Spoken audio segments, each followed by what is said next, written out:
Hello and welcome to Ferris Sports Update. I'm your host, Rob Bentley, and thanks for tuning in. On today's show, we'll take a look at Ferris State football, well represented in the National Football League this fall. We'll also check in with the history and tradition of Ferris State volleyball and a look at the incoming freshman class for Ferris State soccer. We'll start first, though, with Bulldog football and joined by head coach Tony Annese. Coach, welcome to the show. Thanks, Rob. We would have been talking about our trip back from Central Washington last year at this time. So, obviously, you mentioned it right there. A little different fall, unique for you. I know as a coach that's been involved in the game for so many years. Yeah, it's hard. It really is challenging.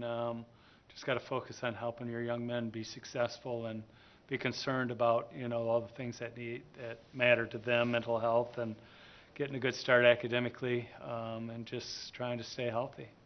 I know you've been following some of the guys that have played for you that are in the National Football League, 5 alums in the National Football League right now, and the most of any Division II school in the country. That's got to be nice to kind of follow those guys here this fall. Yeah, I know, it's incredible, and 4 of them played yesterday at the same time, so it's really neat to see, and then Austin making the practice squad for the Falcons. So it's incredible. People ask me all the time, how's it happened? I don't have the answer to that, but and Jason ended up opting out, but he's still getting a paycheck, so that's the number one goal. We'll kind of go through those guys. We'll start with Zach Sealer, first ever Bulldog drafted back in 2018, now in year number 3 with the Miami Dolphins, and really continuing to make a name for himself. Yeah, he's an incredible football player. Just came out of nowhere here at Ferris. He was a walk-on. Went from a skinny little 225-pounder when we first recruited him to finishing at a 292-pound killer, and then he's gotten bigger since then. So he's a giant. We love his family. His mom and dad are awesome people, and obviously we still have Adam with us. So I try once these guys go play in the NFL, I try not to be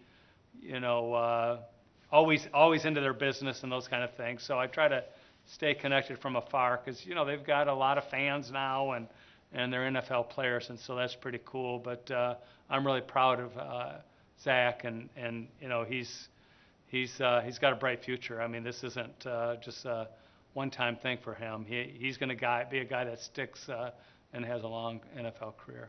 One guy that's kind of been following with him in year number 3, Tavier Thomas with the Cleveland Browns, had a great game yesterday with 4 tackles and a sack, and a guy that's really made his mark on special teams in the NFL. Yeah, I know. He actually almost opted out, so that's a story in and of itself. But he was concerned about. He just had a new baby, and his wife was having some health issues, and so we were like a day away. He was calling me saying, "Hey, what do you think?" And also asking Coach Hodges, and he decided to go back to camp, and thank goodness for that, because he's an awesome football player. Sack was great. He's playing the nickel back, but he's been one of the best players in the NFL and special teams over the last couple of years. Also a walk-on. So we got 2 guys that are in the NFL out of that class that are walk-ons here at Ferris. So just made the best of the situation. And for anybody who's out there wondering, about Ferris State football, I mean, our culture is such that our guys really pursue the best version of themselves, and to have us been able to do that. Another guy that had a great game here in Week 1, Justin Zimmer with the Buffalo Bills, had 4 tackles, a couple tackles for loss, and he's a guy that's kind of bounced around, but somehow seems to find a way to stick to a roster. Yeah, he's just an overpowering athlete. When he went to the pro day at Michigan, he just overpowered anybody that was there. Strongest guy there. Had a standing broad jump better than some of Michigan's skill position guys. I mean, just an extraordinarily powerful athlete. Saw him this summer in a get-together. It was cool to see him, but he lost a bet because he didn't think I'd show up at this little gathering that they had. So when I walked in, he was doing something that's payment for the bet. But anyhow, he's a very powerful athlete, great family. I'm really proud of him. He's been able to hang in there, and he was a late addition to the 53, but the way he played, hopefully he plays all year now, because when you perform like that on the field and the film doesn't lie, people are going to say, wow, I mean, Zimmer had a great game.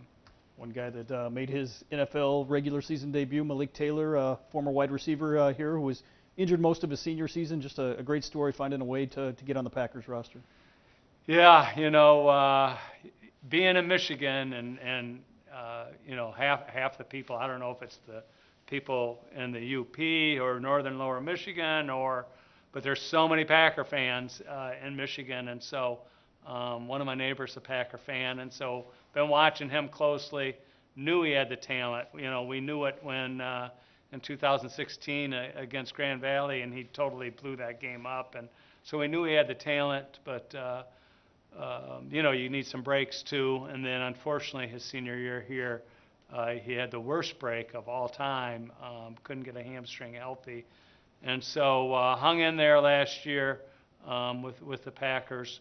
I think he was going to get activated, the last game last year and make the 53, and then he strained his hamstring again. So, we're crossing our fingers that he stays healthy, but very explosive athlete, and playing for a former GLIAC player and Coach LaFleur, so it's pretty cool.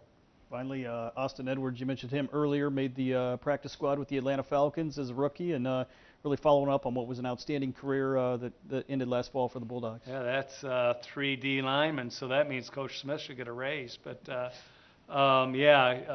just when we got him as a true freshman, we knew he had a lot of talent, and for him to be the GLIAC Player of the Year as a D end is really cool to see. And then, we knew he was going to go out there, and the thing that all these guys have in common is they got extraordinarily unbelievable work ethics, just hard-nosed, determined guys. And we always say, one of our things we want to keep focused on, and we did that with Austin, is, the NFL it can be a destination place for a D2 guy in the right program. And so he's in our program. He ends up, signing with the Falcons as a free agent and being on the practice squad, which is a hard thing to do, particularly during the COVID era, because there weren't nearly as many free agents and things of that side. So we did have some guys that we thought would have good chances that ended up not having the opportunities because of the COVID era. But very proud of Austin Edwards. He's just a great young man, very spiritual young man, and like I said, all those guys are just like, wow. I mean, if you like wrote down descriptions of the prototypical, Ferris student athlete, I mean, all those guys have the perfect qualities for greatness. What does it mean to have all those guys, along with Jason Vanderlund, Jake Lampman, Brady Sheldon, some of those guys that have had opportunities to play in the NFL? How has that helped the recruiting process for you? Well, first off, it means I got to find more room on my wall, because I put their jersey on the wall if they make a 53-man roster, and Malik's going to be added. But Shelley's up there now, Lamp's up there now, obviously Jason's up there, and the guys we mentioned. But for anybody who's looking for a place, a destination, and for the most part, a lot of guys say, I want to be D1. Well, we're doing better than a lot of D1s, particularly, the non-Power 5 D1s, when it comes to NFL players. So a lot of it stems from the fact that you get typically early playing time, opportunities for growth.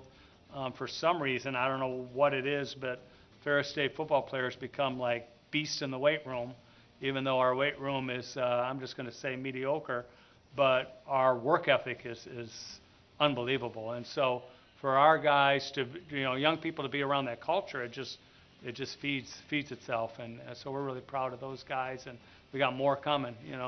I said to Cy the other day, I said, how's it feel to be better than a guy that plays for the Green Bay Packers right now? And he just smiled, because when Malik got hurt, Cy jumped in there and ended up, having an unbelievable year. But we got some great talent here on campus as well.